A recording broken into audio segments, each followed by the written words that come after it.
ஓம் சாந்தி, ஓம் சாந்தி, ஓம் சாந்தி.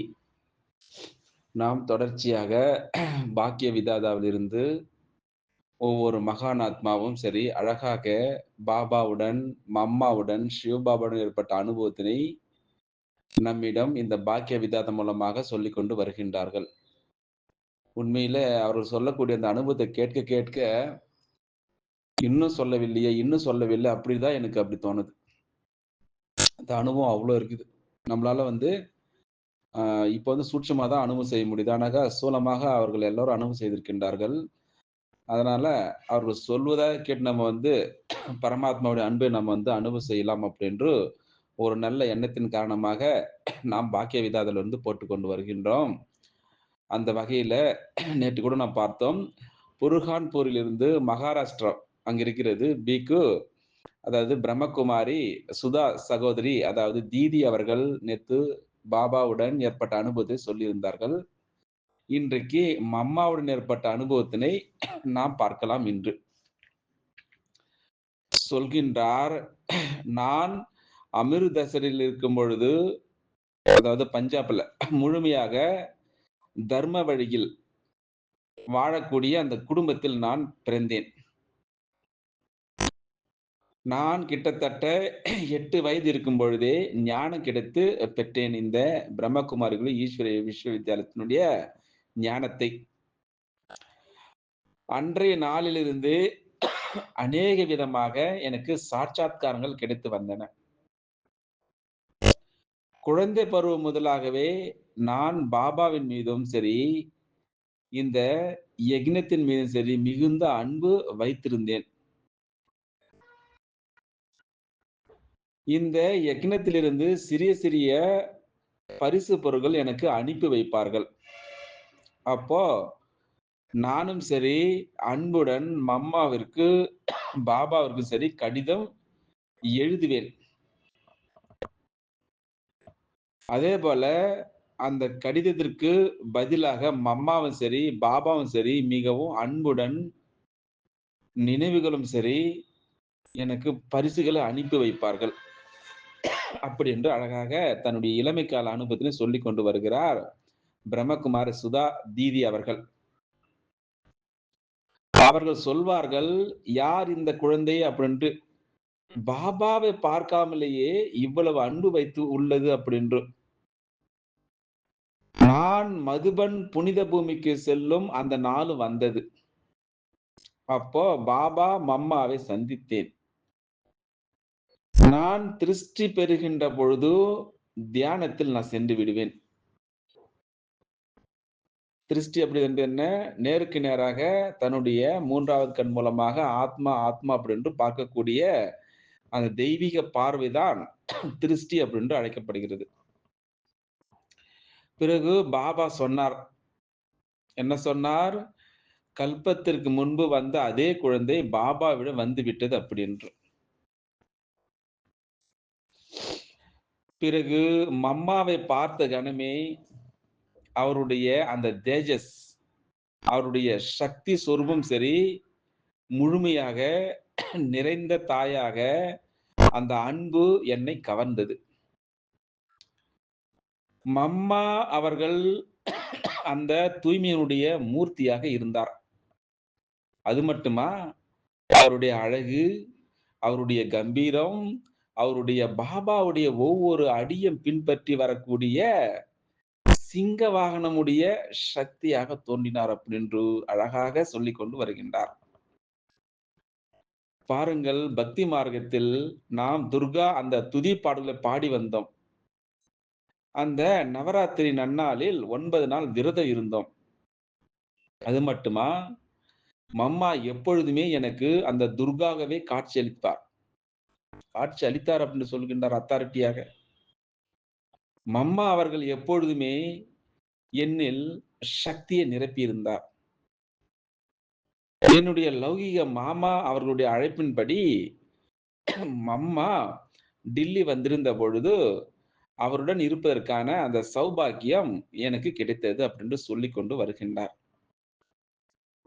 அப்போ கன்னியர்களுக்கு, அதாவது பிரம்ம குமாரிகளுக்கு மம்மா சக்தியை நிரப்பி சிவபாபாவுடைய பெயரை ஓங்க செய்யக்கூடிய சக்திகள், சேவாதாரி ஆகுங்கள் அப்படின்னு சொல்வார். அதனை கேட்டு அனைத்து கன்னியர்களுக்கும் அந்த ஆன்மீக போதை ஏறும். அதுபோல மம்மா அவர்கள் அந்த சக்தி சொரூபமாக துர்கா தாயாக இருந்தார். இன்னொரு அழகான அனுபவத்தினை நான் உங்களிடம் சொல்கின்றேன். ஒரு முறை மம்மா டில்லி வந்திருந்த பொழுது மிகவும் ஆரவாரத்துடன் அவர்களுக்கு வரவேற்பு நடைபெற்றது. அப்போ ஒரு சகோதரர் முழு தேங்காய் மீது, அதாவது வெள்ளி முலாம் பூசி, அந்த வெள்ளித்தாளால் அதனை மம்மாவுடைய கழுத்தில் மாலையாய் அணிவித்து, "நீயே ஜெகதம்பா, நீயே அந்த காளி மண்டையோடுடையவள்" அப்படின்று அவர் பாடினார் பாடலை. பிறகு மம்மா அந்த சகோதரருக்கு திருஷ்டி கொடுத்துக் கொண்டிருந்தார். அப்போ மம்மாவுடைய சொரூபம் மிகவும் சக்திசாலியாக இருந்தது. அப்போ அந்த சகோதரர் மம்மாவுடைய அருகில் செல்ல நினைத்தார். அப்போ மம்மா சொன்னாங்க, "குழந்தாய், தாயை தெரியுமா? தாய் யாரு? காளி ஆவார். தாயை யார் சந்திக்க முடியும்?" அப்படின்ற கேள்வி. "உலகை பார்க்க வேண்டுமா? பார்த்துக்கொள்." அதற்கு மாறாக தாயினுடைய சரணத்தில் வந்த பிறகு, நீங்கள் மாயனுடைய சரணத்தில் செல்லக்கூடாது அப்படின்று சொன்னார். அப்போ மாயனுடைய அந்த சரணத்தில் சென்றால் அதிகமான பாவம் சேரும். பிறகு அவர் அழுது கொண்டே மம்மாவிடம் சொன்னார், "தாயே, உலகை பார்த்து விட்டேன். மாயாவையும் பார்த்து விட்டேன். இப்பொழுது நான் உங்கள் குழந்தை. இறுதி வரையிலும் குழந்தையாகவே இருப்பேன்" அப்படின்று அந்த சகோதரர் சொன்னார். பாருங்க. காரணம், சக்தி சொரூபமா இருக்கின்றார் மம்மா அவர்கள். பிறகு இன்னொரு அழகான அனுபவத்தினை சொல்கின்றார். மம்மா கொதிக்க வைத்த குளிர்ந்த நீரையே பருகுவார். ஒரு நாள் மதியம் துணிகளை துவைத்துக் கொண்டிருக்கும் பொழுது நினைவுக்கு வந்தது. அதாவது தண்ணீர் கொதித்துக் கொண்டிருக்கிறது. எப்பொழுது குளிருமோ என்றபடியே எழுந்து சென்று அந்த கொதிக்கக்கூடிய நீரை குளிர்வடை செய்வதற்காக எடுத்து சென்று கொண்டிருந்தேன். அப்போ பாத்திரம் கை நழுவி கீழே விழுந்து விட்டது. அப்போ அந்த கொதிக்கக்கூடிய நீர் முழுவதும் என்னுடைய காலில் கொட்டி போனது. அப்போ ஜமுனா தாதி என்னை தூக்கி சென்று கடுகு எண்ணெயும் உப்பும் தடவினார். அப்போ மிகுந்த எரிச்சலானது என்னுடைய கால். ஆனால் நான் பாபாவுடைய நினைவில் அமைதியாக இருந்தேன். அப்போ அங்க இருக்கக்கூடிய எல்லோரும் பார்த்து கொண்டே இருந்தார்கள். மம்மாவிற்கு இது தெரிய வந்தது. மம்மா வந்து என்னுடைய தலையை தன் மடி மீது வைத்துக்கொண்டு சொன்னார், "நீ புஷ்பால், அதாவது எனது லௌகீக தாய். குழந்தையாய் இருந்திருந்தால் அழுதிருப்பாய். பார், நீ மம்மா குழந்தையானதால் பாபாவுடைய நினைவில் நீ சாந்தமாக இருக்கின்றாய்" அப்படின்று மம்மா அந்த உள்ளத்திற்கு ஓய்வு அளிக்கக்கூடியவர், தாயே நிறைந்தவள் தாய் அப்படின்ற அழகான அந்த அனுபவத்தினை நம்மிடம் அழகாக சொல்லிக் கொண்டு வருகின்றார் மூத்த ராஜயோகினி, அந்த புர்ஹான்பூரிலிருந்து, அதாவது மகாராஷ்டிரம், சுதா தீதி அவர்கள் அழகான அனுபவத்தினை நம்மிடம் சொல்லிக் கொண்டு வருகின்றார். இப்படியாக போய்க் கொண்டிருக்கக்கூடிய வேளையில இன்னொரு அழகான அனுபவத்தினை சொல்லப் போகின்றேன். மம்மா அவர்கள் அந்த அமிர் தசரில் ஒரு சில தினங்கள் இருந்தார்கள். அங்கே கன்னியர்கள் அனைவரும் மம்மாவுடைய அனுபவத்தை கேட்டுக்கொண்டிருந்தார்கள். அப்போ மம்மாவும் தன்னுடைய அனுபவம் சொன்னார்கள். "நான் எனது வாழ்வில் ஒரு வினாடியில் தீர்மானம் செய்தேன். அதாவது எனக்கு பாபாவுடைய காரியம், பாபாவுடைய ஸ்ரீமத், பாபாவுடைய அந்த ஈஸ்வரிய ஞானம், இவைகள் மீதான எந்த விதமான சந்தேகம் ஒருபொழுது ஏற்பட்டதில்லை. என்னென்னது? எனக்கு ஒரே பாபா, பாபாவுடைய செயல், பாபாவுடைய ஸ்ரீமத், பாபாவுடைய ஈஸ்வரிய ஞானம், முரளி. இதன் மீது எனக்கு எந்த விதமான சந்தேகம் வந்தது இல்ல" அப்படின்னு சொன்னார். இது போல பாபாவுடைய குழந்தையான பிறகு அந்த துக்க கண்ணீர் வடித்ததில்லை. அழக்கூடாது. அமிர்த வேளை 2 மணிக்கு பிறகு உறங்கியதே இல்ல அப்படின்று அந்த அழகான அனுபவத்தை நம்மிடம் சொல்லிக் கொண்டு வருகின்றார். இன்னொரு அனுபவத்தினை சொல்கின்றேன் கேளுங்கள். நான் பட்டியாலாவில் இருந்தபொழுது அங்கு மம்மா வந்திருந்தார். அங்கே சகோதரிகள் அனைவரும் அங்கே சென்று விட்டோம். அப்போ மம்மா அவர்கள் அந்த சேவைக்கான சக்தியை எமக்குள் நிரப்பினார்கள். அது மட்டுமா, சேவை செய்வதற்கான அந்த ஆர்வம் கொள்ள வேண்டும் அப்படின்னு சொன்னார். இது போல அடிக்கடி வாய் மீது கை வைத்து சொன்னார். என்ன சொன்னார்? நான் காளி. தானாக கிடைத்தால் அது பால். கேட்டு கிடைத்தால் அது தண்ணீர். பறித்து வலுக்கட்டாயமாக எடுத்துக்கொண்டால் அது ரத்தத்துக்கு சமம் அப்படின்னு அழகான அந்த விஷயத்தை எங்களுக்கு சொன்னார். தானாக கிடைத்தால் பால், கேட்டு கிடைத்தால் அது தண்ணீர், பறித்து வலுக்கட்டாயமாக எடுத்து சென்றால் அது என்னதுக்கு சமம்? குருதிக்கு சமம், ரத்தத்திற்கு சமம் அப்படின்று கேற்று பெற்றால் தண்ணீர், வலுக்கட்டாயமாக பெற்றால் அது ரத்தம் அப்படின்று அந்த அறிவுரை எங்களுக்கு சொன்னார். பிறகு உங்களுக்கு கடைசியாக ஒரு அனுபவத்தினை உங்களுக்கு சொல்கின்றேன். மம்மாவுடன் ஏற்பட்ட அனுபவம். சில காலமாகவே மம்மா உடல் நோய்வாய்ப்பட்டிருந்தார்கள். எந்த வருடம்? 1965ஆம் வருடம். நான் மம்மாவை அவரது அறையில் சந்தித்தேன். அப்போ பாபா நாற்காலியில் அமர்ந்திருந்தார். மற்ற அனைவரும் மம்மாவிடமிருந்து திருஷ்டி பெற்றுக் கொண்டிருந்தார்கள்.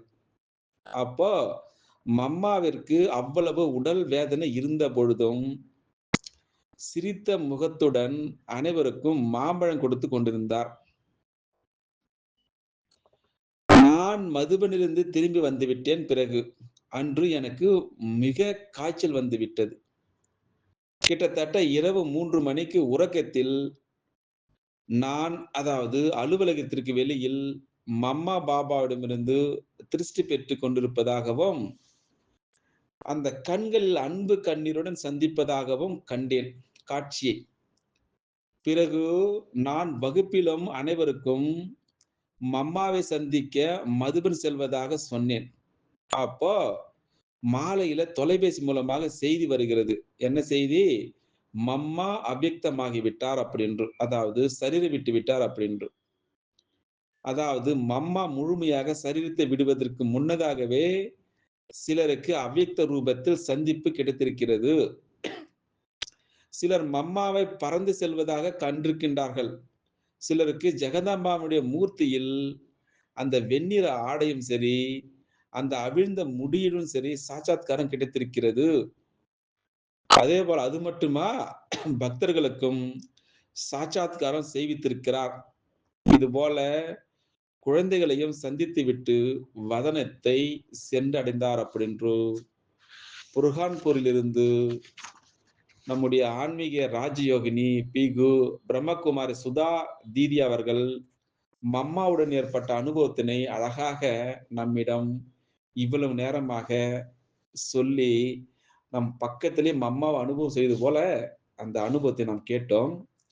பார்ப்போம். நாளைக்கு இன்னொரு விசேஷமான ஆத்மாவை பற்றி பார்க்கலாம். இந்த பாக்கிய விதாதம் மூலமாக ஓம் சாந்தி, ஓம் சாந்தி, ஓம் சாந்தி. ஓம் சாந்தி, ஓம் சாந்தி, ஓம் சாந்தி. நாம் தொடர்ச்சியாக பாக்கிய விதாதாவிலிருந்து ஒவ்வொரு மகான் ஆத்மாவும் சரி அழகாக பாபாவுடன், மம்மாவுடன், சிவபாபாவுடன் ஏற்பட்ட அனுபவத்தினை நம்மிடம் இந்த பாக்கிய விதாதம் மூலமாக சொல்லிக் கொண்டு வருகின்றார்கள். உண்மையில அவர்கள் சொல்லக்கூடிய அந்த அனுபவத்தை கேட்க கேட்க இன்னும் சொல்லவில்லையே, இன்னும் சொல்லவில்லை அப்படிதான் எனக்கு அப்படி தோணுது. அந்த அனுபவம் அவ்வளோ இருக்குது. நம்மளால இப்ப சூட்சுமா தான் அனுபவம் செய்ய முடியுது. ஆனாக்க ஸ்தூலமாக அவர்கள் எல்லாரும் அனுபவம் செய்திருக்கின்றார்கள். அதனால அவர்கள் சொல்வதை கேட்டு நம்ம பரமாத்மாவுடைய அன்பை நம்ம அனுபவம் செய்யலாம் அப்படின்று ஒரு நல்ல எண்ணத்தின் காரணமாக நாம் பாக்கிய விதாதில போட்டுக்கொண்டு வருகின்றோம். அந்த வகையில நேற்று கூட நாம் பார்த்தோம். புர்ஹான்பூரிலிருந்து மகாராஷ்டிரா அங்க இருக்கிறது பிக்கு அதாவது பிரம்மகுமாரி சுதா சகோதரி, அதாவது தீதி அவர்கள் நேத்து பாபாவுடன் ஏற்பட்ட அனுபவத்தை சொல்லியிருந்தார்கள். இன்றைக்கு அம்மாவுடன் ஏற்பட்ட அனுபவத்தினை நாம் பார்க்கலாம் இன்று. சொல்கின்றார், நான் அமிர்தசரில் இருக்கும் பொழுது, அதாவது பஞ்சாப்ல முழுமையாக தர்ம வழியில் வாழக்கூடிய அந்த குடும்பத்தில் நான் பிறந்தேன். நான் கிட்டத்தட்ட 8 வயது இருக்கும் பொழுதே ஞானம் கிடைத்து பெற்றேன். இந்த பிரம்மகுமாரிகள் ஈஸ்வரிய விஸ்வவித்யாலயத்தினுடைய ஞானத்தை. அன்றைய நாளிலிருந்து அநேக விதமாக எனக்கு சாட்சாத்காரங்கள் கிடைத்து வந்தன. குழந்தை பருவம் முதலாகவே நான் பாபாவின் மீதும் சரி, இந்த யக்ஞத்தின் மீதும் சரி மிகுந்த அன்பு வைத்திருந்தேன். இந்த யக்ஞத்திலிருந்து சிறிய சிறிய பரிசு பொருட்கள் எனக்கு அனுப்பி வைப்பார்கள். அப்போ நானும் சரி, அன்புடன் மம்மாவிற்கு, பாபாவிற்கும் சரி கடிதம் எழுதுவேன். அதேபோல அந்த கடிதத்திற்கு பதிலாக மம்மாவும் சரி, பாபாவும் சரி மிகவும் அன்புடன் நினைவுகளும் சரி எனக்கு பரிசுகளை அனுப்பி வைப்பார்கள்.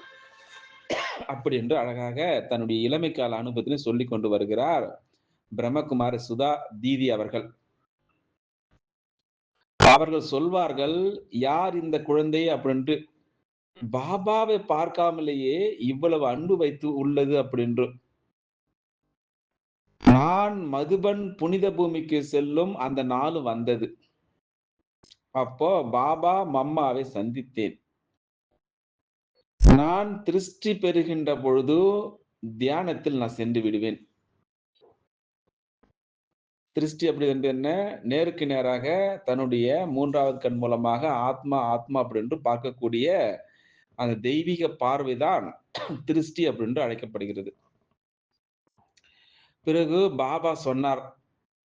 என்ன சொன்னார்? கல்பத்திற்கு முன்பு வந்த அதே குழந்தை பாபாவிடம் வந்து விட்டது அப்படி என்று. பிறகு மம்மாவை பார்த்த கணமே அவருடைய அந்த தேஜஸ், அவருடைய சக்தி சொரூபம் சரி